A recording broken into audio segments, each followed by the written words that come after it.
To deeply understand the Federal Reserve's interest rate control system, it is important to review its historical evolution. This time, we will explore the Fed's interest rate corridor system before the 2008 financial crisis to lay the foundation for subsequent analysis. Overview of the interest rate corridor system. Before the 2008 financial crisis, central banks in developed countries widely adopted the interest rate corridor system to control market interest rates. The core of this mechanism is to set an upper and lower bound for interest rates, ensuring that market rates fluctuate within this range. Upper bound, determined by the highest rate at which the central bank lends to banks. Lower bound, determined by the interest rate the central bank pays on excess reserves deposited by banks.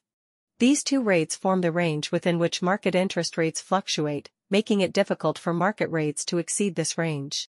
For example, in the European Central Bank system, the upper bound is the marginal lending rate, and the lower bound is the deposit rate. This arrangement keeps market rates within a stable range. Before the 2008 financial crisis, the federal funds rate was the core tool the Fed used to control the market. The federal funds rate reflects the cost of overnight borrowing between banks and is an important indicator of interbank liquidity. By adjusting this rate, the Fed could influence banks' financing costs. The Fed's interest rate corridor system at that time had some unique characteristics compared to other countries. Upper bound, the discount rate, which is the rate at which the Fed lends to banks. Lower bound, the Fed did not set a clear lower bound rate since it did not pay interest on reserves at that time, meaning the theoretical lower bound was close to zero.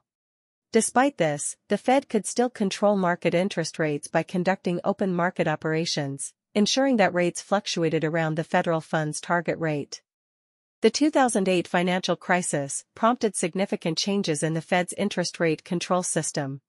To respond to the crisis, the Fed implemented large-scale quantitative easing and introduced the interest on excess reserves, changing the nature and scale of reserves held by banks at the Federal.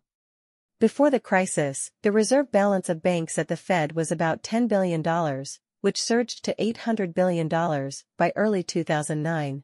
Even after the Fed started raising rates and reducing its balance sheet, reserve balances remained high at $3 trillion.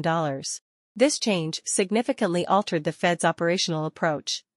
By introducing the IOER, the Fed could control market interest rates more effectively without frequently conducting open market operations. This new interest rate corridor system includes the discount rate as the upper bound and the IOER as the lower bound, creating a more stable interest rate framework. The Fed's interest rate corridor system before the 2008 financial crisis was relatively simple but effective.